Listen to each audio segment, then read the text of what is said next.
Olá, sejam todos muito bem-vindos a mais um programa O Milagre Sou Eu. Hoje nós estamos gravando num local assim super diferente, né? Vocês podem observar, nós estamos aqui em um cemitério. E qual o objetivo de gravar esse programa nesse lugar? Nós estamos participando também da campanha do Setembro Amarelo, que é o mês onde se destaca mais a prevenção ao suicídio, que é uma doença que tem prejudicado o mundo todo, que tem causado tragédias nas famílias e também destruído vidas que poderiam ter um futuro imensamente feliz pela frente, mas que através dessas doenças emocionais, psicológicas, físicas também, tem se agregado e chegado ao suicídio. Então hoje nós vamos estar entrevistando uma pessoa que passou por todas essas doenças emocionais e que chegou a cometer, a tentativa de suicídio e tem uma história linda para nos contar. Então fique até o final para que você possa se emocionar e aprender como lidar se você conhecer uma pessoa, tiver alguém na sua família passando por esse tipo de problema. O programa de hoje tem o objetivo de te ajudar a entender melhor essa situação, poder ajudar essas pessoas. Oi pessoal, eu estou aqui hoje para gravar um programa falando sobre o Setembro Amarelo, que é o mês onde nós destacamos a prevenção do suicídio.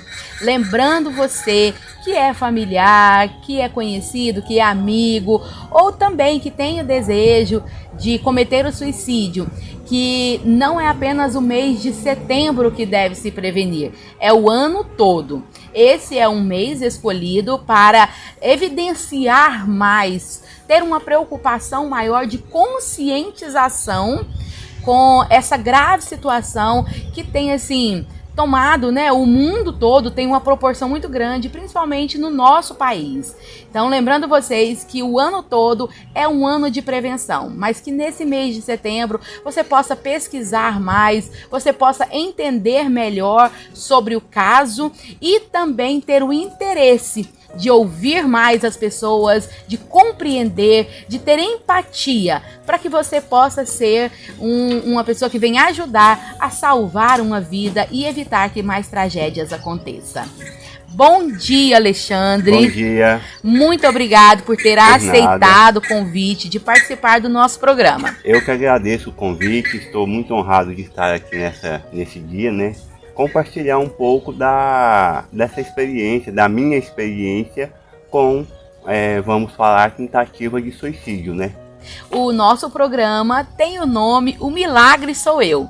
O que essa frase, o nome do nosso programa representa para você, Alexandre? Eu acredito que me representa muito bem, porque não é fácil sobreviver a uma tentativa de suicídio igual foi a minha. Nós vamos falar sobre isso, E na pesquisa que eu fiz na internet, igual a minha tentativa, só tem 2 pessoas que apareceu listada no Google como sobrevivente, na posição e da forma como eu fiz. Então você é a terceira pessoa, o terceiro milagre. Eu tenho conhecimento, sim. É verdade. Felizmente, graças a Deus está aqui para compartilhar e poder ajudar outras pessoas. É verdade. E pessoal, só uma dica. Vão na internet, pesquisa, compreenda melhor o assunto, porque é uma doença que tem invadido as famílias, invadido os corações, as mentes. É algo muito grave que às vezes tem passado despercebido até pela própria pessoa que está sofrendo dessa doença. E se você aprender e souber melhor sobre isso, você vai ser um voluntário para ajudar a salvar vidas. Alexandre, como é que era a sua vida antes disso tudo? Você sempre se considerou uma pessoa normal, atleta, esportista? Faz um resumo do Alexandre antes dessa história que nós vamos contar depois. Bom, antes de responder essa pergunta sua, esse assunto do suicídio é um assunto que ainda sofre muito preconceito por parte das famílias e das pessoas de forma geral. porque é uma coisa que a pessoa, num primeiro momento, fala assim, mas eu não vou fazer isso nunca. Eu também falava isso, né? E acabou que eu estou aqui nesse dia de hoje dando meu depoimento e a minha experiência com relação a essa tentativa de suicídio. Então, não ignorem essa conversa, não ignorem esse assunto, porque isso é uma realidade que está presente, vamos falar assim, na maioria das famílias, por mais que nós não admitimos essa situação, né? E respondendo à sua pergunta, eu venho de uma família humilde, de uma família que sempre morou na fazenda, que até meus 15 anos de idade eu vivia na fazenda, trabalhava, brincava, tudo normal. Depois eu vim para Goiânia morar com o meu pai, fiz faculdade, trabalhei em vários lugares, empresas, sou professor também universitário de contabilidade, né, que é a minha formação. Levava uma vida até o dia 28 de abril super normal, fazia esporte, muay thai, rapel, academia, enfim, jogava bola, andava de bicicleta, uma vida aparentemente normal, né, dentro dos padrões que aceitos pela sociedade hoje em dia. Se você perguntasse para qualquer pessoa que convive comigo, conviveu antes e ainda convive agora, eu não faria o que eu fiz. Qualquer um que você perguntar, eles vão te responder com toda certeza. Eu esperava de qualquer pessoa, menos do Alexandre. E isso até para você mesmo. Você Sim. Nunca tinha pensado em suicídio? Nunca se considerava uma pessoa de risco? De forma alguma, eu nunca tinha passado isso pela minha cabeça. Já tinha conversado sobre esse assunto com outras pessoas, né? E sempre falava que eu não faria isso, que quem faz isso estava numa situação às vezes muito complicada, tanto de depressão, de outras angústias, né, que acometem a gente, mas que eu não me sentia nessa situação e que eu não faria isso jamais. E tanto é que não foi o que aconteceu, né? E antes desse dia, você tinha um padrão, uma classe média, era uma pessoa que saía, né, que se divertia, sim. Que tinha uma vida aparentemente muito boa. Sim, uma vida normal, uma vida... Não era rico, milionário para ficar invejando, né, mas já estava num padrão, tinha uma casa, era casado, né, antes de fazer isso. Nossos filhos viviam com a gente, né? Tanto os dois dela quanto o meu. Eu tenho uma outra menina também, mas essa vive com a mãe. E a gente saía, tínhamos carro, íamos para festa, viajávamos com as crianças para a fazenda. Tínhamos uma casa em Santa Bárbara, ela tem essa casa lá em Santa Bárbara, né? Então a gente saía, viajava, às vezes com as crianças, às vezes só eu e ela, enfim. Nós tínhamos uma vida considerada classe média, uma vida normal, bem tranquila, feliz, sorridente. Sem problemas aparentes algum. Lógico que tem os problemas de casal, os problemas de trabalho, enfim, os problemas normais do nosso dia a dia, né? Hoje, olhando com um olhar mais de experiência, um olhar mais analítico, você pode entender que, na verdade, você tinha criado essa imagem de uma família feliz, de uma condição financeira boa, mas, na verdade, você estava criando um ciclo vicioso onde você acabava mentindo para você mesmo que estava bem. Com certeza. Hoje, depois do incidente, né, depois dessa tentativa, muitas coisas mudaram no meu ponto de vista, na minha forma de entender o antes, inclusive o depois. E isso que você está falando, hoje eu enxergo que sim, era uma forma de esconder de mim mesmo essa situação, de não resolver algumas coisas, de às vezes mentir para as pessoas, e tentando passar por algum problema, para tentar de alguma forma minimizar aquele problema, né? E manter uma imagem de que você estava bem. E manter essa imagem de que eu estava bem, quando na verdade não estava, mas eu não admiti essa situação, né? E também você não queria que as pessoas ficassem mal por você. Também, até porque eu sempre fui aquela pessoa que sempre ajudou, que nunca foi ajudada, vamos falar dessa forma. Então, tem alguém precisando de uma coisa, vamos lá ajudar. A minha prima passou mal, vamos lá ajudar. Minha tia tá ruim, vamos lá ajudar. Então, meu amigo... Então eu sempre estava ajudando as pessoas. E assim, quem me conhecia e quem me conhece sempre soube, sempre viu eu fazer essas situações de tentar ajudar o próximo e tal. E não me preocupava muito comigo mesmo. Não, eu sou forte, eu aguento. Se alguém tem que sofrer, que seja eu. E na verdade não é assim, né? Inclusive eu fiz essa pergunta para o Alexandre, porque talvez você que está nos assistindo conhece alguém assim, ou talvez você é assim, que carrega o peso, que carrega o fardo, que ajuda, que está sempre pronto, e muitas vezes você não é ajudado, você não é acolhido, porque você também não demonstra essa necessidade.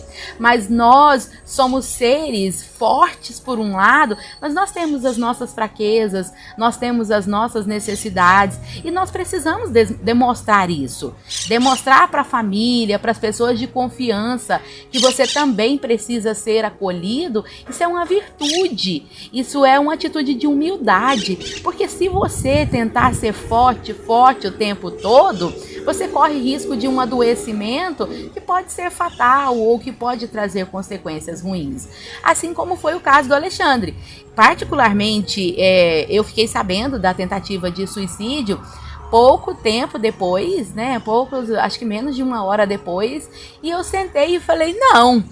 Igual você falou que as pessoas diriam. Eu falei, ele não. Eu até tinha conversado com ele alguns dias antes. E muito cheio de vida, sempre sorrindo, muito positivo, muito otimista. E quando eu fiquei sabendo, eu falei, não, como assim? Tá tendo alguma coisa errada. Mas essa é a verdade. As pessoas fortes também desequilibram. Aquele que está pronto para tudo, ele precisa ser cuidado, ele precisa ser acolhido. E eu deixo essa alerta para você. Quando você conviver com uma pessoa forte demais, abre o olho, presta atenção, que essa pessoa está emitindo sinais e às vezes por ter uma aparência boa, ser um conselheiro, um ajudador, passa desapercebido o adoecimento e as necessidades. Alexandre, vamos falar sobre os dias anteriores ao acontecimento. Como é que você estava? Os últimos 4 dias, os últimos 3 dias? Bom, eu fiz isso numa quinta-feira pela manhã. Então, se a gente pegar do final de semana que antecedeu essa quinta-feira, eu fui para Santa Bárbara, nós fomos para Santa Bárbara com as crianças. Para uma chácara de lazer. Uma casa que a gente tem lá na cidade. Ficamos lá nessa casa, brincamos, enfim, tomamos banho de piscina, andamos de bicicleta. Eu estava casado, né, nessa época. Nós demos uma volta de bicicleta lá. Voltamos no domingo à tarde e na segunda-feira, terça, quarta, nós fomos trabalhar normal, a rotina normal do nosso dia a dia. Levar as crianças na escola, ir para o trabalho, quando dava a gente almoçava em casa, se não desse a gente almoçava na rua, e foi uma semana normal dentro da nossa rotina, né? Tudo dentro dessa normalidade, dentro algumas dessa coisas rotina. Não estavam bem, mas para você tudo ia se resolver. Assim, o não estar bem. O não estar bem eram os problemas de trabalho que a gente tinha, normal. E com a minha esposa a gente não tinha discutido, nós tínhamos conversado, até porque nós nunca chegamos a discutir, de brigar, de xingar, de gritar um com o outro. Sempre conversamos igual estou conversando com você aqui. Uhum. E na quarta-feira à noite, quando nós chegamos em casa, nós tivemos uma dessas conversas. Como eu considero que a maioria dos casais tem. Uma conversa que não é fácil às vezes, por algum outro motivo, Mas nós só conversamos e dormimos de quarta para quinta-feira normal. Tudo, você fala assim, dentro da nossa rotina do dia a dia, né? Mas não tinha nada de normal aí. Até então eu achava que estava, né? Mas na quinta-feira pela manhã, eu levantei de manhã, como de costume. Fui no supermercado lá perto, comprei pão, fiz o café. As crianças levantaram, eu levei ela na escola, voltei em casa, aí peguei a minha esposa, nós fomos para a academia de manhã, que a gente sempre fazia. Isso tudo antes do acontecimento? Antes do acontecimento, isso antes das 8h30 da manhã. E na sua cabeça não tinha pensamentos de suicídio? Nada. Eu estava um pouco chateado, triste, mas não... assim, pensando em fazer isso. Aí nós chegamos em casa depois da academia, ela tomou banho, pegou o carro e saiu. E eu fiquei em casa nesse dia, nessa quinta-feira. Aí por volta das 9h30 da manhã, aí me ocorreu esse pensamento. Alexandre, esse pensamento veio do nada? Do nada. Foi assim, eu fiquei lá sozinho, depois que ela saiu eram umas 9 horas. Eu fiquei lá até umas 9h30, resolvendo umas coisas. Aí eu sentei na cama, lá no nosso quarto, e aí veio esse pensamento.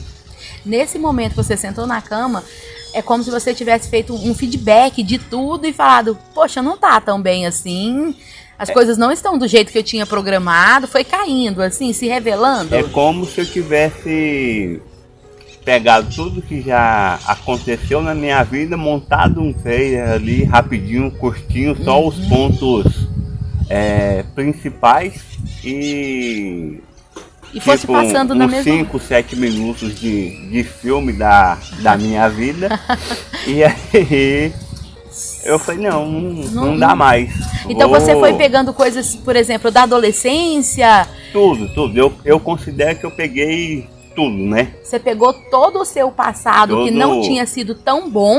Exatamente. E foi montando aquele trailer, aquele filme, e aí aquela pessoa cheia de vida, de alegria, otimista, começou a falar, poxa, não é assim. Não dá mais, né? Na verdade não é assim, não dá mais, chega, já deu. Até que o que você fez bom, daqui pra frente você não tá fazendo mais nada. A verdade, o sentimento é de que eu não estava conseguindo fazer as coisas acontecerem, né? A verdade esse é o sentimento que veio naquele momento. Eu lembro de para tentar exemplificar em palavras, é isso. Eu lembro de ouvir o áudio que você gravou antes, né, de fazer a tentativa. Sim. E no áudio você pedia muito perdão. Sim, perdão para a família, perdão para o filho, perdão para a esposa. Era muito pedidos de perdão. Na verdade, no áudio que eu gravei, eu já... Essa questão de estar pedindo perdão, de estar falando isso, eu estava, na verdade, me despedindo, né? Eu fiz muitas pessoas que ouviram aquele áudio, de certa forma, interpretaram ele de uma forma que não é. Mas ali eu já tinha decidido, já estava com essa decisão tomada e fiz um áudio somente para me despedir. E uma das formas que eu achei de me despedir foi de pedir perdão por algumas coisas que eu já tinha feito e pela próxima coisa que eu ia fazer. Naquele momento, você tinha noção do sofrimento que você causaria à sua família? Não pensei. Não Nenhum pensou? momento. Não passou isso na minha cabeça de forma alguma. Se eu falar que passou, eu estou mentindo aqui para vocês. Você não pensou no seu filho receber essa notícia, a sua esposa, e como é que eles iriam fazer, como é que ia ser sem você? Você não pensou? Pensei, mas não conseguia ter, como é que eu vou falar assim, o tamanho da dimensão que seria. Era como se sem você eles conseguiriam viver melhor. Exatamente. O pensamento naquela hora era nesse sentido. Eu vou dar paz para vocês vão ficar melhor. Já como que não está bom comigo, como se você estivesse tirando um fardo sobre ele. vai ser mais fácil para vocês, né? Alexandre, e como é que foi isso? Aí, quando você pensou, vou terminar essa história desse jeito, você pensou o quê? Numa corda, numa faca, num revólver? Bom, a primeira coisa que veio na minha cabeça, eu tinha uma arma lá em casa, né, que eu já tinha adquirido há uns 4 anos atrás. Só respondendo, por que você tinha uma arma dentro de casa? Eu sempre gostei de arma, eu sempre tive acesso à arma, desde quando eu morava na fazenda. A gente tinha Então, desde pequeno você espingarda, cresceu. revólver, meu pai tinha também, enfim. E é uma coisa que eu gostava e gosto ainda. E eu lembro que você praticava aquele esporte, né? Ia para os estandes de tiro, praticar tiro ao alvo, enfim. Comprei a minha, que fique registrado, comprei minha arma regular, tirei a posse, tirei o CAC, regularizei tudo organizado. Não tinha nada aquilo ilegal, ali pra você era natural, era uma natural, arma ter uma arma de de casa. De vez em quando eu pegava ela, ia pro stand de tiro, dava uns tiros no stand e voltava, guardava ela lá. Às vezes ficava, já cheguei a ficar até ano sem pegar na minha arma, na maletinha, tudo organizado. Mas naquele dia que deu esse surto, né? Tudo que estava acumulado meio que explodiu ali na sua frente, você lembrou da arma? Aí eu me lembrei da arma. Até porque se fosse uma corda, faca, esse negócio e tal. Na minha cabeça, quando eu pensei em decidir, eu falei assim, eu quero o que é mais rápido. Eu vou pôr uma corda e eu vou sofrer. Eu vou pegar uma faca, dói demais. Vai doer bastante. Até porque eu já tive na família um primo que tentou suicídio também com uma faca. Ele pegou a faca e cravou no peito. Foi só uma tentativa? Foi só uma tentativa. Ele cravou a faca no peito, num apartamento que ele morava com a mãe, e foi com a faca cravada no peito e deitou na cama e ficou deitado na cama com a faca cravada no peito. Nossa! E ele ficou eles imaginam que ali por volta de 3, 4 da manhã que ele fez isso, até umas 9 horas da manhã, quando a mãe dele acordou, foi na cozinha, viu o sangue na cozinha e foi no quarto dele. Chegou lá e estava deitado. E ainda vivo com a faca cravada no peito. Nossa! Os médicos, no caso desse primo meu, falou que por 1 centímetro ele tinha acertado o coração. Nossa, que choque. Enfim. Bom, aí você já tinha essa experiência, você falou, eu não quero uma faca cravada em lugar nenhum. Aí eu me lembrei da minha arma, fui lá onde ela estava guardada, peguei ela, é uma PT da Taurus 380, uma 838, né? Para quem entende de arma sabe o que eu estou falando. É uma arma que tem um potencial grande. É uma pistola de médio potencial, né? Nós temos pistolas mais potentes hoje. Mas a sua era não é fraca. E a munição que eu utilizei é uma munição especial também, que tem a munição normal e tem uma munição especial que ela tem mais potência ainda. E eu peguei essa munição que eu tinha lá. Nesse momento você não pensava nada, eu só quero tirar a minha vida? Só isso, eu já tinha gravado o áudio. Aí deixei ele pronto para... Você lembra de quantos minutos era esse áudio? Uns 7 minutos. Uns 7 minutos, eu lembro. 7 minutos. Gente, e só... mais ou menos, né? E só para vocês entenderem, um áudio de 7 minutos com uma despedida é como se fosse 70 minutos. É uma eternidade. Porque você depois eu ouvi ele... porque você não consegue parar de ouvir. Ele termina e você quer ouvir de novo. Você quer entender, você quer achar uma explicação. Então, um áudio de 7 minutos é enorme quando é um áudio que trata esse tipo de assunto. Eu gravei um outro áudio só para minha esposa, mas esse foi mais curto. Foi uns 3, 4 minutos que eu mandei só para ela. Esse eu nem cheguei a ouvi-lo novamente depois. E, bom, continuando, gravei o áudio, apaguei o meu WhatsApp, deletei as mensagens, apaguei umas outras coisas que eu tinha no celular e peguei a arma, peguei a munição, coloquei só uma Só uma? Só uma. Era o suficiente? Suficiente. Na minha cabeça, eu vou colocar só uma aqui, que eu não preciso de mais. E talvez no seu inconsciente você pensou, não vou deixar mais nenhuma para ninguém chegar aqui pra e não correr dar o merda. risco. Exatamente. Pra não dar mais merda. É. E aí sentei no banheiro, pensei, eu vou fazer isso aonde? Fui pro banheiro, fechei o box e sentei no chão. Sentei no chão do nosso banheiro lá, que era uma suíte. Fechei a porta do banheiro, fechei o box, pus o celular em cima da tampa do vaso e sentei no chão e fechei o box.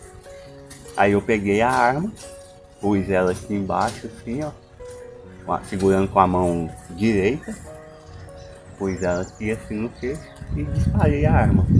Quando você pôs, você não pensou em nada também? Não. Eu só peguei ela aqui e trouxe já... No automático? No automático. A sua intenção realmente era acabar? Não, eu já tinha decidido, não tinha quem... Naquele momento ali, eu acho que... Que a gente ouve alguns relatos da pessoa, ficar pensando... E talvez essa parada para pensar seja até um tempo para desistir. Eu falo que essa parada, esse tempo que as pessoas às vezes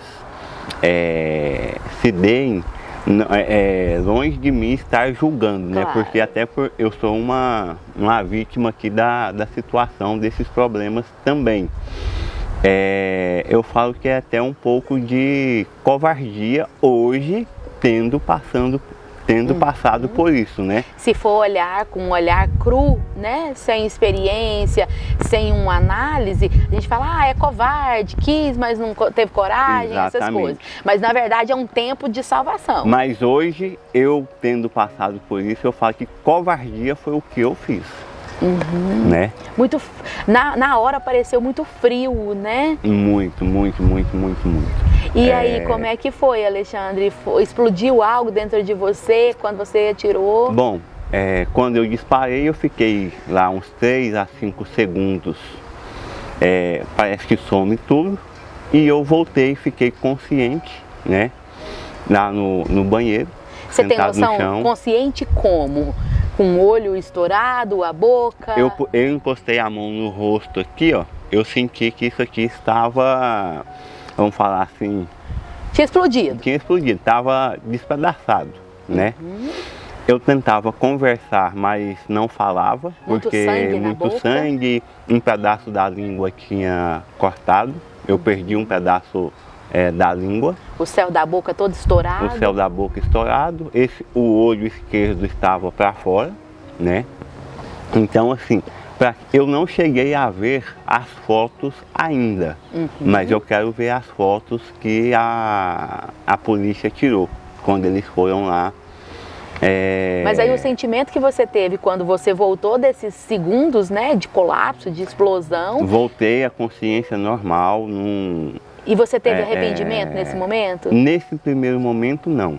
Mas aí, num prazo muito curto, que foi aí eu julgo uns 5 minutos, de quando eu enviei o áudio para as pessoas, inclusive para a minha esposa, ela chegou em casa. Porque ela estava na casa da mãe dela, que é próximo da nossa casa, na época, né? Mas só uma paradinha, Alexandre, para você que está nos assistindo entender o que é a doença. Mesmo ele tendo atirado, todo com o rosto estourado, né, dilacerado, ele ainda não arrependia. Nesses 5, 7 minutos que você ficou ali sozinho, consciente, você ficou esperando a morte. Fiquei esperando. Cadê a morte? Dizem que ela aparece, dizem que ela vem buscar, vem logo. E você também não sentia dor? O choque era tão grande que você não sentia dor? Não senti dor nenhuma. Nada. Percebem o que é a doença, gente? O suicídio, ele faz parte de uma doença. Ele é a somatização de tristeza, de angústia, de ansiedade, de depressão, que não são tratadas ou não são tratadas da forma correta. E o suicídio, ele culmina, né? Ele é a explosão, ele é a somatização de todas essas doenças que às vezes você não importa. Às vezes você olha para um filho, para um esposo, para uma esposa, para os pais e pensa, não, isso aí é manha, isso aí tá querendo chamar atenção, tá triste porque a gente não faz o gosto da pessoa. precisa ser avaliado. O suicídio, a tentativa de suicídio é a somatização daquele pouquinho que não foi tratado, daquele pouquinho que não foi observado, daquele pouquinho que ninguém deu atenção, inclusive você que está sofrendo com tudo isso. E aí, quando isso não é tratado, quando isso não é ressignificado, a doença é tão grave a ponto dele estar, né, todo machucado. Ele não sentia dor, porque o próprio organismo, né, a própria mente tem esse cuidado de neutralizar, né? É tão grande, mas ele nesse tempo, nesses 7 minutos, gente, 7 minutos com o rosto estourado, é muito tempo. É muito tempo, né? 7 minutos com qualquer tipo de dor demora muito. Agora você pensa estar num banheiro, trancado, engolindo sangue, né? Quase afogando em sangue, com o olho caído para fora, passa a mão e tá tudo estourado, e ainda assim ele não arrependeu, né? Nesses 7 minutos antes de ver a esposa, ele simplesmente estava esperando a morte. Você tem noção da gravidade, né, da gravidade dessa doença? Inclusive, pesquisando, Alexandre, o suicídio hoje mata muito mais que o câncer. Com certeza. Mata muito mais que o HIV. Eu estou até citando esse exemplo porque quando a gente descobre, né, que tem alguém na família com câncer, todo mundo fica em cima. É aquela... Vamos fazer vaquinha, vamos ajudar, né? Vamos tratar, porque está com câncer. Nossa, o fulano, né, contraiu o vírus do HIV. Gente, vamos tratar, vamos levar para psicólogo, psiquiatra, vamos para o médico, vamos fazer vaquinha para comprar remédio, fazer um tratamento. E quando alguém está com depressão, você acha que é manha.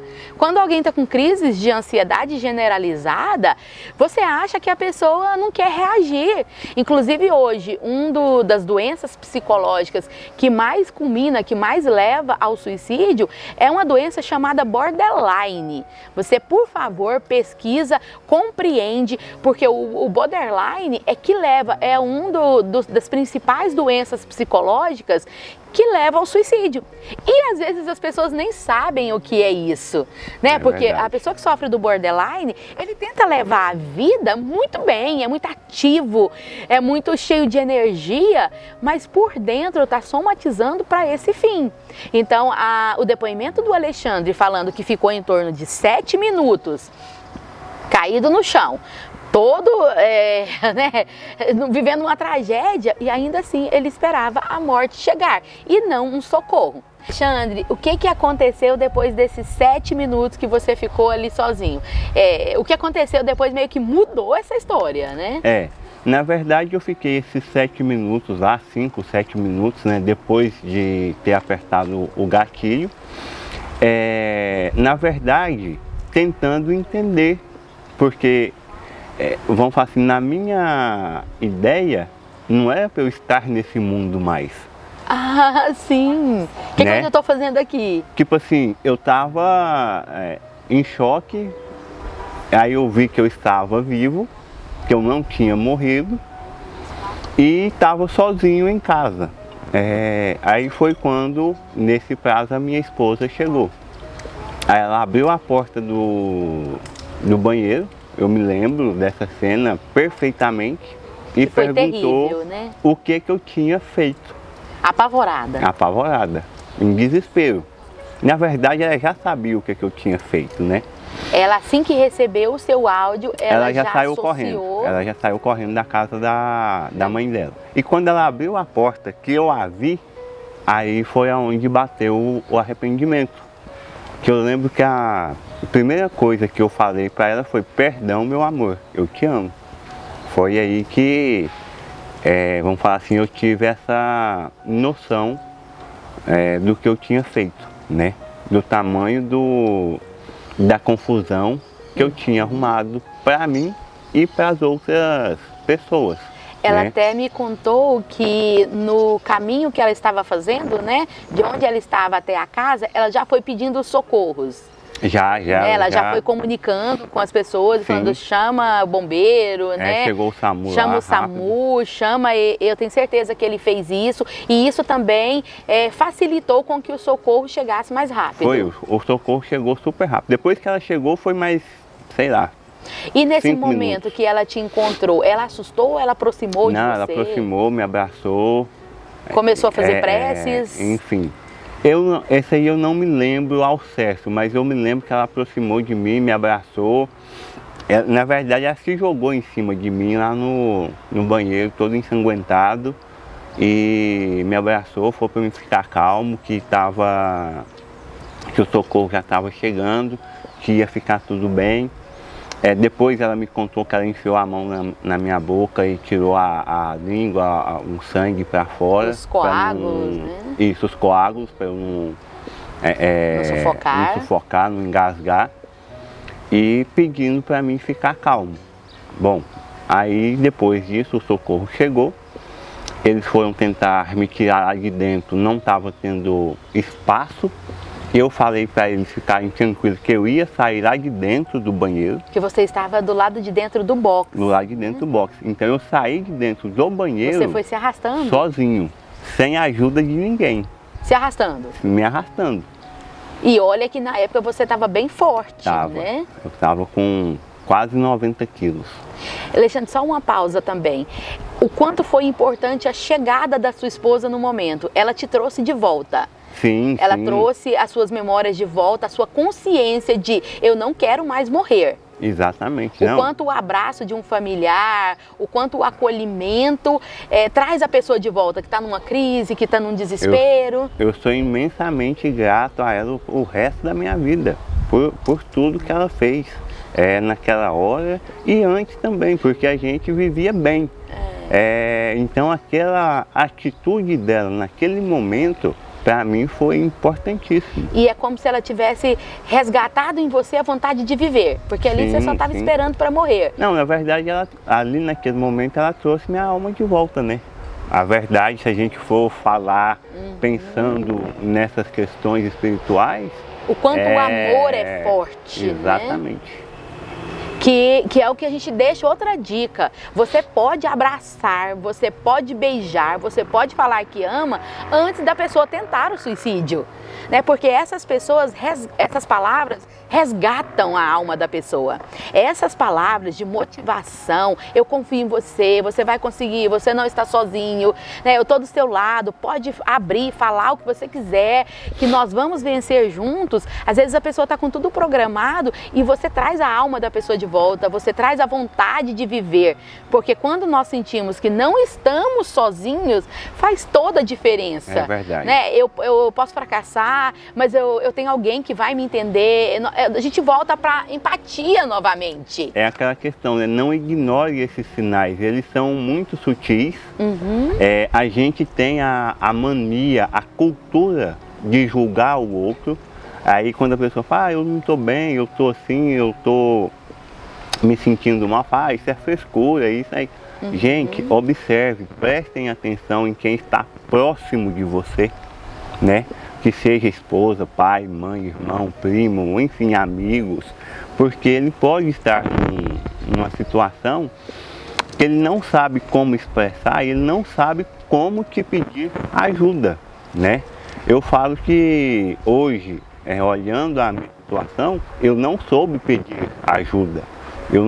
Para mim estava tudo normal, eu me convenci dessa situação e não pedi ajuda, né?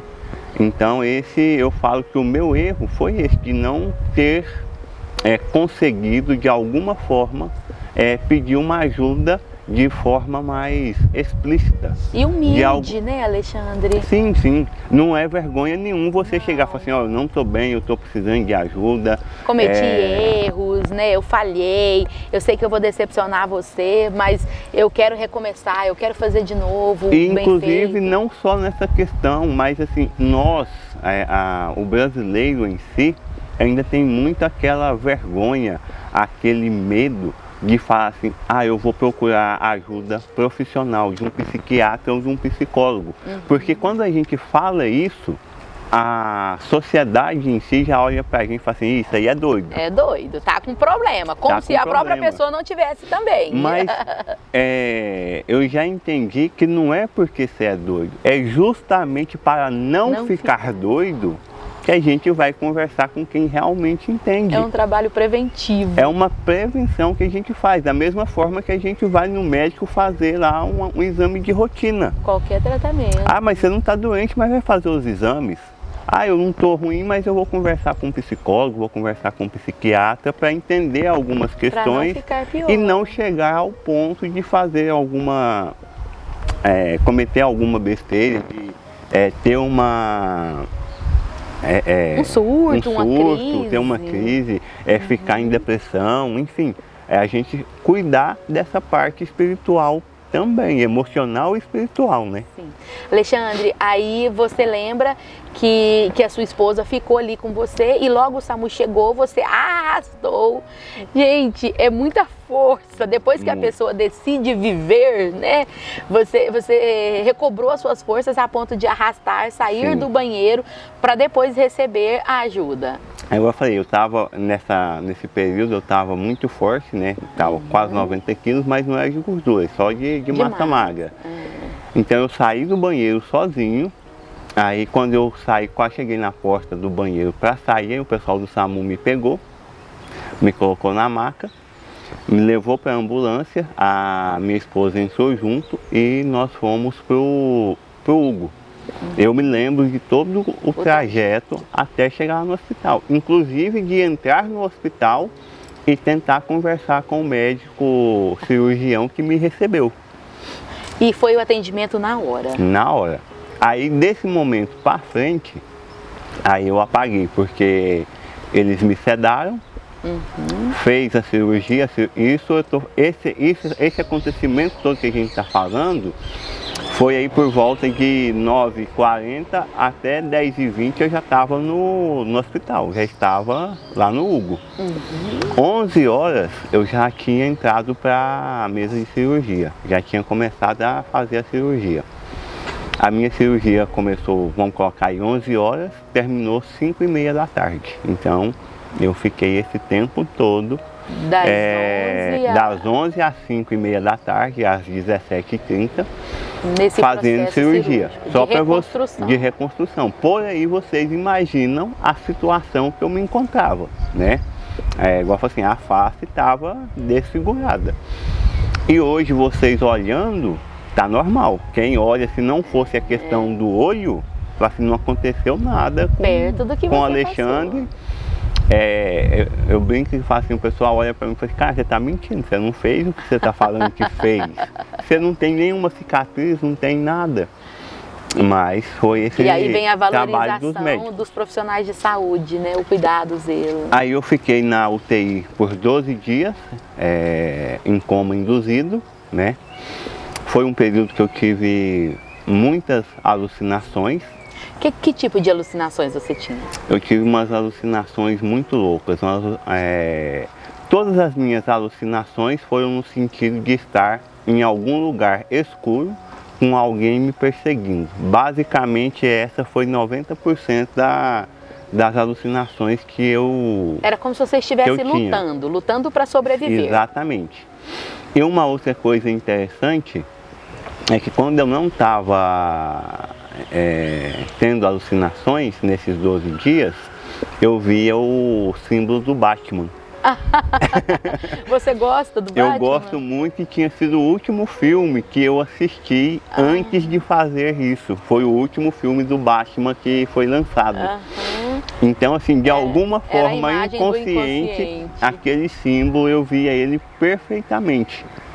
E só lembrando, né, nesses 12 dias que ele ficou em coma, os familiares dele e a esposa iam todos os dias pro hospital de urgência, pro Hugo. E parece que só uma pessoa podia entrar por dia, Só uma pessoa podia entrar por dia. Só uma pessoa podia entrar, mas ainda assim eles iam, né? A esposa ia todos os dias, ela não entrava, mas ela ficava ali um grande período da tarde só para estar ali presente, para sentir, para ter as notícias. O pai, né, idoso, eu cheguei a conhecer ele lá no hospital e assim, a face de todos os familiares que iam era de uma tristeza enorme, até porque a maioria das notícias era estado grave, estado gravíssimo, nós não sabemos quanto tempo vai sobreviver, todo ligado nos aparelhos. Gente, e a família sofre muito, muito, muito. Sofre por saber que tem alguém ali que eles amam, pela pessoa ter feito o que fez, gera sentimentos assim inúmeros de arrependimento, né? Porque de culpa, de medo da morte, enfim. Nossa, era muito triste a situação. Inclusive eu fui lá ver o Alexandre e assim ele estava irreconhecível, né? Um inchaço muito grande, ainda estava desfigurado, muitos aparelhos ligados, estava numa sala de isolamento devido aos riscos que ele tinha, né? De contrair uma bactéria, um vírus, alguma coisa, e aí realmente ser o fim. Então assim, esses 12 dias para os familiares, para as pessoas que gostam, que amam ele, foi dias terríveis, de muitas preces, de muitas orações, de muitos propósitos, né? De muitas campanhas, todas as religiões unidas, clamando em favor, né? Clamando misericórdia pela vida do Alexandre. Bom, eu fiquei esses 12 dias na UTI, eu acordei e depois eu fui para a enfermaria. Aí eu fiquei mais 32 dias na enfermaria, então eu fiquei ao total 44 dias no hospital. Alexandre, e o primeiro dia que você voltou à consciência foi o dia que a sua esposa entrou no quarto? Não. Como que foi? Foi Quando antes, você acordou? foi antes um pouquinho, foi numa sexta-feira, eu acordei na segunda.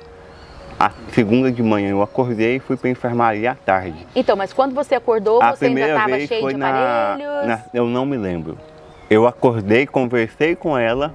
Com a sua esposa? Na UTI, na sexta-feira, antes da segunda. Que você foi conversou quando... com ela, mas não tem muitas lembranças? Eu lembro de toda a conversa. Toda a conversa. Mas você tinha noção da situação, do que estava acontecendo? Tinha, eu tinha noção que eu estava no hospital. Eu só não sabia que eu estava na UTI. Então, a primeira conversa que você teve depois que você acordou foi com ela? Foi com ela. Aquele amor era tão grande que ela chegou ali e você, tem que acordar. Inclusive, ela conversando comigo e o médico do lado, ele não acreditava no que ele estava vendo, né? Bom, aí só para fechar essa parte do hospital, eu fiquei 44 dias, emagreci 30 quilos. 30 quilos? 30 quilos, de quase 90 eu vim para 55. Nossa! Eu vim para 55 quilos. E você tem quanto de altura? Eu tenho 1,80. Então 1,80 com 55 quilos? 55 quilos. Bom, voltando nessa questão do hospital, falei assim, mas a notícia e tal. Enquanto eu estava no hospital, na UTI não, mas quando eu fui para a enfermaria, eu sentia muita dor. Tanto é que eu tomava morfina, quase igual eu tomo água. Quando a gente fala de dor, era muita dor mesmo. Mas hoje eu sei que essa dor física que eu sentia, não chega nem perto da dor das pessoas que gostam de mim, que me amam de verdade, sentiu por eu ter feito isso. Porque não é uma situação de acidente, não é uma situação que você morreu, teve uma parada cardíaca, um infarto, sei lá, e faleceu. Quem fez isso foi eu mesmo, com minhas próprias mãos. Então, esse é o impacto que as pessoas que gostam da gente sentem. Mas por que ele fez isso, né? E assim, acaba que é uma situação muito bruta, muito agressiva, né? Então, para eles, quando meu pai ficou sabendo, porque eu também mandei a mensagem para o meu pai, eu mandei essa mensagem de despedida para umas 10 pessoas, 12 mais ou menos. Selecionei algumas pessoas da lista do meu WhatsApp e enviei. O meu pai foi uma dessas pessoas, o meu padrinho foi uma dessas pessoas, e o meu padrinho recebeu a mensagem lá no Pará, ele estava na fazenda lá no Pará, ligou para o meu pai e falou, você conversou com o Alexandre hoje? Eu falei, não. Ele falou assim, então dá uma olhada aí que ele está querendo fazer alguma coisa. Aí meu pai, isso ele me contando, lógico, né, depois. que pegou o celular, olhou a mensagem e falou assim, não dá tempo mais. E já ficou paralisado. Aí passou uma questão de uma meia hora, 40 minutos, ele já recebeu a notícia que eu já estava no hospital. E como entrava só uma pessoa por vez, por dia? Por dia, na quinta-feira, não entrou ninguém. Então entrou sexta-feira a primeira pessoa. Quem entrou na sexta-feira foi a minha madrasta, se eu não me engano. Que te ama como mãe, né? Que me ama como mãe. Porque também. Estava enfim. sofrendo muito.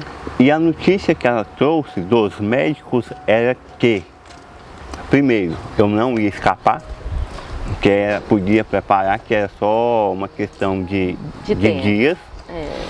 Se eu escapasse, eu não ia conseguir andar, eu ia ter sequelas, que eu não ia me lembrar de nada ou de algumas coisas. Poderia perder todos os movimentos, né? Assim, na concepção deles, na visão da medicina, né? E que se eu saísse, eu ia demorar uns 90 a 120 dias para sair do hospital. Né? Então essa era a previsão dos médicos. E quando ela deu essa notícia... Aí acabou, aí como se diz, para as pessoas que gostam de mim, né? Aí acabou. Foi uma bomba. Detonou uma bomba. E assim, a única pessoa que sempre falava e acreditava que isso não ia acontecer era a minha esposa. Muito, ela falava. Ela sempre falava que eu não ia ficar, que eu ia sair, que eu ia me recuperar. Ela nunca duvidou disso. E o dia que eu entrei, a própria psicóloga lá da UTI foi quem me acompanhou na visita. E ela já disse, você como psicóloga da família, prepara eles, conscientiza eles, que às vezes é muito melhor deixar a pessoa partir do que ter ela de volta, cheia de sequelas, vegetando, né, toda comprometida. O risco dessa pessoa tentar novamente é muito grande.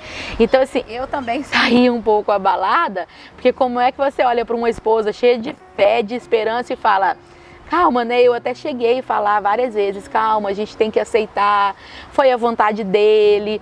E falando assim, né, para os familiares, vamos respirar, vamos deixar as coisas acontecerem, não vamos criar muitas expectativas, porque a própria psicóloga me disse, né? Vamos deixar ele partir. Foi o que ele quis. Então, é uma situação muito difícil, muito difícil. Por isso que eu falo, a prevenção é muito mais fácil e melhor do que esse cuidado pós, quando tem a chance de ter esse cuidado. Exatamente, né? Porque não é tão normal ter essa oportunidade. É raro. De cuidar depois e ainda quebrando todo o diagnóstico médico.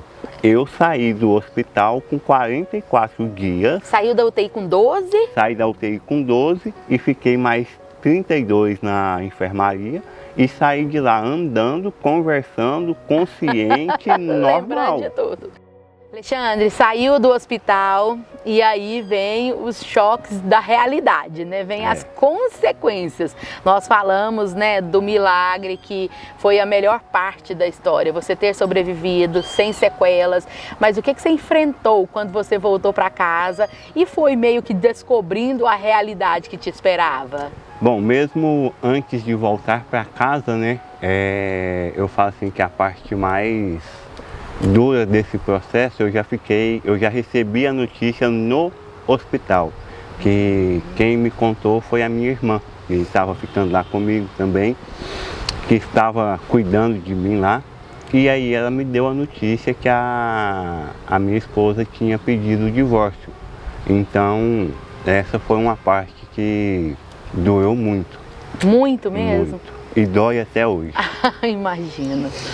E assim, eu sei que essa separação, a culpa é minha, pelas coisas que eu fiz, não só da tentativa do suicídio, mas diante de tentar fazer isso, de algumas coisas que a gente tinha conversado, A gente tinha uma combinação que eu não a cumpri, né? De não mentir um para o outro, né? De falar sempre a verdade e eu menti para ela. Então, quando a minha irmã me deu essa notícia, foi assim, eu falo que depois do incidente foi a pior notícia que eu recebi e que eu estou convivendo com ela até hoje. Você assustou de não ver ela indo lá te visitar? Sim. E aí eles demoraram alguns dias para te contar? Eu esperava ela lá todos os dias.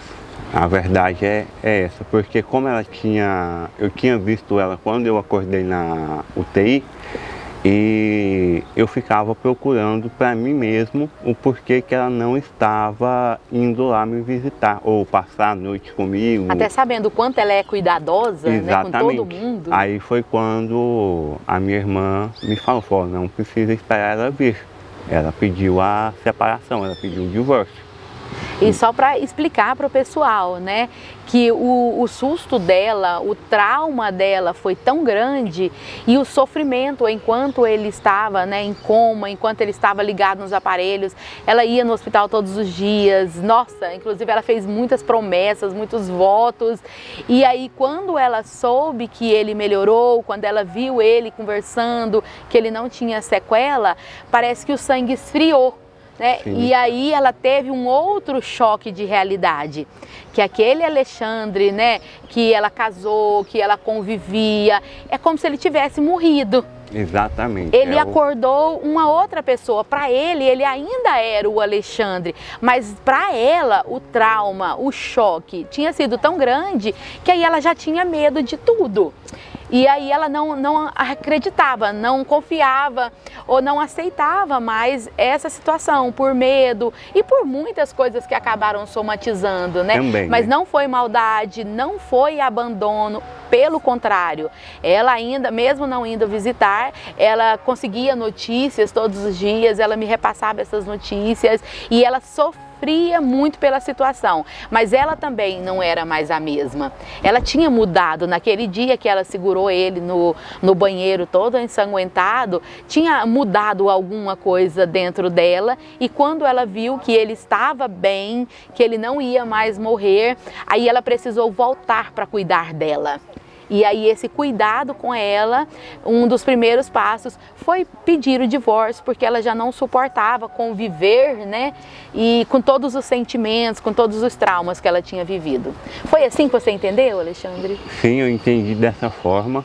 E na verdade, você fala, o Alexandre, eu continuo o mesmo Alexandre de antes, só que agora com uma visão um pouco mais aguçada das coisas, né? Uma visão diferente de tudo, do mundo, da vida. Eu entendi essa questão dela, porque eu falo assim, a culpa foi minha. Já pedi perdão para ela, já conversamos depois que eu saí do hospital, né? Hoje vocês são bons amigos? Hoje nós somos amigos. Peço perdão para ela todas as vezes que eu a vejo pelo que eu fiz. Mais uma vez, perdão.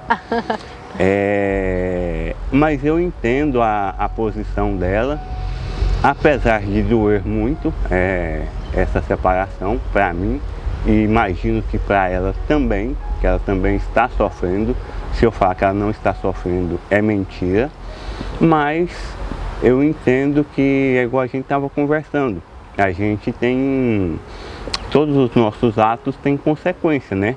E uma das consequências desses atos meus, que não foram só um, culminou na nossa separação, culminou que o meu filho que vivia comigo hoje está vivendo com a tia dele, quem está cuidando dele, quem está criando ele é uma tia por parte de mãe, né, da mãe dele, que já é falecida. Se a gente fosse fazer um antes e depois, no dia que você fez isso, você tinha uma família grande, né, era 3 filhos na casa, esposa, tudo muito barulhento, festivo, e aí quando você saiu do hospital, você meio que tinha perdido tudo aquilo. Meio não, né? Eu perdi tudo isso. E foi morar com o papai de novo. Estou morando com meu pai, num apartamento.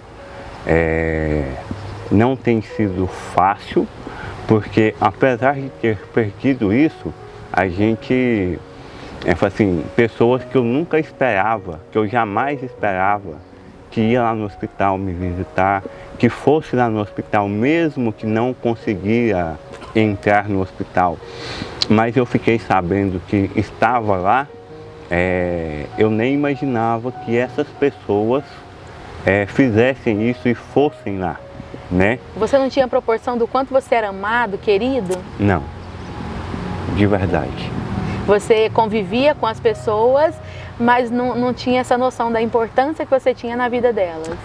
É que devido à correria, devido ao nosso dia a dia e essa questão da gente não expressar o amor, né? Que eu falo que assim, é um erro que a gente comete todos os dias e é um erro grave.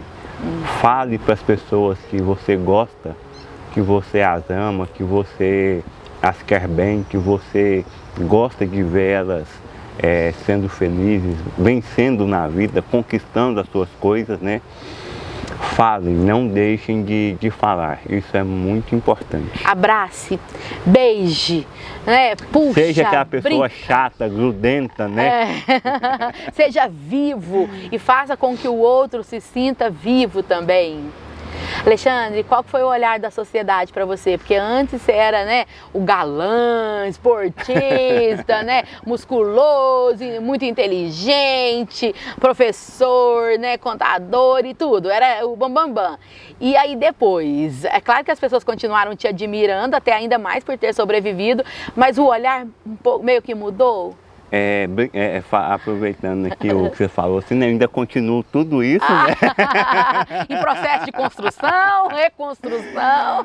Mas a sociedade em si, assim, o que eu mais senti, não é o que eu mais senti, é o que é a verdade, é o sentido de desconfiança que elas têm da gente. E quando eu falo sociedade, eu estou falando de todas as pessoas e das pessoas próximas, né? Eu estou falando da minha esposa, eu estou falando do meu pai, eu estou falando da minha madrasta, da minha irmã, eu estou falando de pessoas com quem eu convivo todos os dias. Por exemplo, quando eu saí, eu já saí, estava fraco, estava magro, né? Eu já recuperei 22 quilos. Que bom. Né?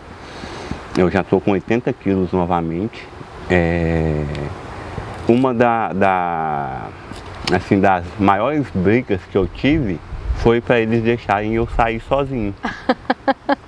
Ah, você não vai dar conta. Eu falei, gente, eu não estou deficiente não. Eu já perdi a conta de quantas vezes eu já falei, já tive essa conversa com meu pai, com minha madrasta, com minha irmã. Tá certo que eu fiz o que eu fiz, mas eu não estou deficiente, eu não esqueci nada. Mas talvez o medo seja que você tenha um surto e repita. A desconfiança, né? Que aí nessa desconfiança tem medo, tem uma série de coisas. Essa questão que você falou assim, a gente falou lá atrás, quem fez uma vez vai fazer a próxima. Tem uma estatística bem grande em relação a isso. Eu não vou fazer isso mais. Eu já fiz uma vez. Promessa de dedinho. Promessa de dedinho. Já fiz uma vez, já tive uma experiência, já fiquei dias no hospital sentindo dor. Já vi a dor que eu causei para minha família. Então, falando aqui com vocês, eu, Alexandre, jamais farei isso novamente. Se tem pessoas que fazem, que repetem essa situação, aí é um caso que precisa ser cuidado, que precisa ser analisado, que precisa de profissionais. Eu estou tomando remédio, não estou tomando muitos remédios, mas você passou por psiquiatra, né? Estou no psiquiatra, estou com psicólogo. Estou tomando um remédio, até minha psiquiatra, que é uma médica, falou que vai tirar agora em novembro, eu vou parar de tomar o remédio, que eu não preciso, mas eu vou continuar com a psicóloga, né, tendo esses acompanhamentos. Então, assim, esse recomeço não está sendo fácil, não é fácil, né? Já voltei para a academia, que é o que me ajudou a recuperar peso. já estou fazendo rapel, já estou andando de bicicleta. O próximo passo agora é voltar a jogar bola. Então, eu já estou com a vida já praticamente normal. Já estou trabalhando também, já estou cuidando de algumas coisas. E já ministrei aula no final de semana passado, eu já ministrei aula novamente. Então, assim, estou me redescobrindo pós-incidente, né? E, Alexandre, e a bala? Cadê a bala? Retiraram a bala? Não, o que aconteceu com ela? É, minha amiguinha está aqui dentro. Tá? Então você... Está por trás do olho esquerdo que eu perdi. E falando em sequelas, a única sequela que eu fiquei de tudo isso que nós falamos foi o olho esquerdo que eu perdi. Estou aguardando uma cirurgia que a gente já deu entrada no banco de olhos. Eu acredito que até dezembro eu vou fazer ela e vou colocar uma prótese que depois vocês deem uma olhada aí para em quem usa prótese, em quem teve algo parecido com o meu de perder o olho, que fica praticamente normal. Eu já vi uns que você não consegue nem reconstruir. Saber que teve uma perda de olho e aquilo é uma prótese, né? Alexandre, a explicação dos médicos foi que, porque a arma que você utilizou, a bala, uma potência muito forte, ela poderia ter explodido tudo. Sim. Ou poderia ter meio que andado e saído, causando... Na verdade, eles não mexeram para retirá-la porque ela está muito próxima do cérebro. Então, eles têm medo de mexer e causar algum dano. É como se o cérebro tivesse acolhido ela. Vem cá, tá que aqui, agora você faz parte nova. E a única coisa que eu sinto é que quando está nos dias mais frios, aí eu sinto gelado aqui dentro. É meio que uma lembrança. É. Essa lembrança não vai sair, né? Mas a questão da bala que está aqui dentro e o olho que eu perdi, vamos falar assim, é a minha marca para eu jamais esquecer do dia 28 de abril. Para a gente finalizar, que conselho você deixa para os familiares que estão sofrendo, né, com alguma pessoa depressiva, ansiosa, que fala, né, eu vou me matar, eu vou sumir, eu vou desaparecer, porque você não foi assim. Não. Mas a maioria dos casos, a estimativa é que a pessoa tenta até 25 vezes para depois conseguir. E o número de mulheres tentando é muito maior, porém o número de homens que morrem por suicídio, aí ele dobra. Então, assim, o homem, quando ele vai fazer, meio que ele faz bem feito, né? Eu falo assim que o homem é mais bruto, né? Ele vai fazer, ele decidiu, dificilmente tem tempo de socorro. Acabou. Mas cada um tem a sua dor e tem o seu sofrimento e dá sinais. Primeiro, vamos dar um recado para a família. Que conselho você dá para a família, para que eles possam ajudar essas pessoas a não chegar no ponto de tentar ou de acabar acontecendo o pior? Para a família hoje, e enfim, não só para a família, né, mas para todas as pessoas, amigos, enfim, observem as pessoas com quem vocês convivem, porque assim, esses sinais são bem sutis, eles são quase imperceptíveis, esse pedido de socorro. Na verdade, isso é um pedido de socorro. Gente, me ajuda, não estou bem. E devido à nossa correria, nossa vida corrida que a gente tem, enfim, a gente quase não tem tempo. E eu falo hoje, essa questão do tempo é uma das coisas mais importantes para mim. Hoje, se a pessoa fala assim, eu vou lá te ver 5 minutos, isso tem um valor imenso. Porque fala 5 minutos, nem vem. Não, vem, aproveite esses 5 minutos. É o tempo de qualidade, né? Que talvez seja os últimos 5 minutos ou 5 minutos que a gente vai ter para ficar juntos, né? E então, não ignorem, observem, olhem seus filhos, filhas, parentes próximos, irmãos, irmãs, e cuide deles, converse com eles. Senta com eles para bater um papo. Com essa questão da tecnologia hoje, celular, essas coisas, a gente fica cada um num quarto, cada um com seu celular, cada um com com o seu tablet ali na mão, computador, e a gente não conversa. Acaba se esfriando, então, né? Esquente essas relações, conversem, né? Sentem em uma mesa junto para almoçar, para jantar. E eu sempre falo, nós podemos ser acolhedores em qualquer lugar. Você entra no ônibus, talvez você senta ao lado de uma pessoa que está extremamente triste. Se você conseguir elogiar o olhar dela, se você puxar um assunto e ter interesse por ela, aquilo ali já vai deixar uma marca. Às vezes você entra dentro do Uber, gente, aquele cara tá ali o dia todo trabalhando, como se ele nem existisse, porque você quer pegar Uber num lugar, descer no outro e acabou. Se você conversar com essa pessoa, se você perceber que ele está triste, indica uma música, indica um filme, né? Fala que o trabalho dele é muito especial, que valoriza o que ele faz, que ele você vai estar ajudando. Você foi num supermercado, parou num posto de gasolina, dá um sorriso para o frentista, né? O amor, ele pode ser distribuído para qualquer pessoa, independente de quem seja, ou se nós conhecemos ou não. O acolhimento, ele é de alma, ele é uma conexão de alma que nós podemos fazer o tempo todo. Alexandre, que recado você deixa para a pessoa que está muito triste, que está meio desorientado ou até pensando em cometer um suicídio? Bom, de verdade, não façam isso. Procure ajuda profissional. Se você não tiver um psicólogo, uma psiquiatra de confiança, procure seu amigo, procure aquela pessoa de confiança que você tem e abra o seu coração. Não façam o que eu fiz, porque talvez vocês não tenham a mesma sorte que eu tive e não compensa. Quando a gente põe na balança efetivamente, as perdas, os danos que a gente tem são muito maiores do que se a gente tivesse procurado ajuda, a gente tivesse cuidado, que a gente tivesse admitido, não para os outros, mas para a gente mesmo, que a gente está doente, né? Então não façam isso, não vale a pena, de verdade. Pessoal, esse foi o nosso programa de hoje a respeito do Setembro Amarelo. E o tema do Setembro Amarelo desse ano é Escolha a Vida, Escolha Viver. E eu fico muito grata pelo Alexandre ter aceitado o nosso convite. E só lembrando, você que ainda não curtiu o nosso vídeo, vai lá, tá aí a setinha.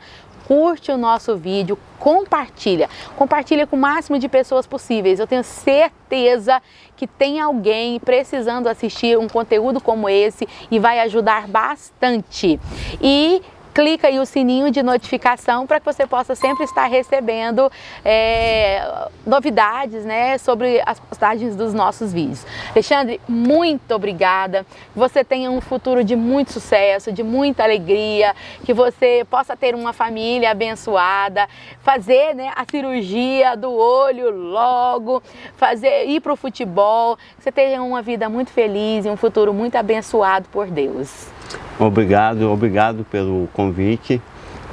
Queria aproveitar aqui também para agradecer, né, e pedir perdão para as pessoas que me amam, que esteve junto comigo nesse processo, cuidando de mim, meu pai, minha esposa, minha ex-esposa, né? Perdão por tudo e eu amo todos vocês. Não vou falar nome aqui para não correr o risco de deixar ninguém de fora. Foi muita gente, né, enganjada. Muita gente. E desculpa a emoção e obrigado por tudo, obrigado pelo convite, pela oportunidade de estar aqui hoje falando desse assunto. E se tiver alguém aí que tiver dúvidas, que precisar conversar, pode entrar em contato comigo. Nós vamos deixar o link do seu Instagram. Por favor. E aí a pessoa já pode falar direto com o Alexandre. Falem comigo, conversem comigo, o que vocês quiserem saber, estou à disposição para esclarecer e até para conselhos, até para vocês se abrirem, independente se a gente já se encontrou algum dia aí, mas não façam o que eu fiz. Alexandre, para a gente finalizar, assim, finalzinho do finalzinho, que recado você deixa para o seu filho um dia, quando ele crescer, né, e poder assistir o nosso vídeo, que recado você deixa para o seu filho para daqui 5, 10 anos? Que apesar do que nós já conversamos, nós, assim, com outras pessoas, não com ele, porque ele acha que eu sofri um acidente. Ele é um menino muito especial. Ele me viu, perguntou o que tinha acontecido com o meu olho.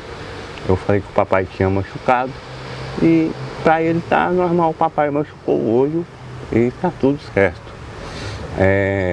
Quero deixar para ele que eu amo ele independente de qualquer coisa. E que você vai viver cada dia melhor por ele também. Com certeza. É isso aí, pessoal. Fiquem todos com Deus. Afinal de contas, o milagre sou eu, o milagre é o Alexandre, o milagre somos nós. E a nossa história revela quão grande é o amor de Deus. Fiquem todos na paz do Senhor.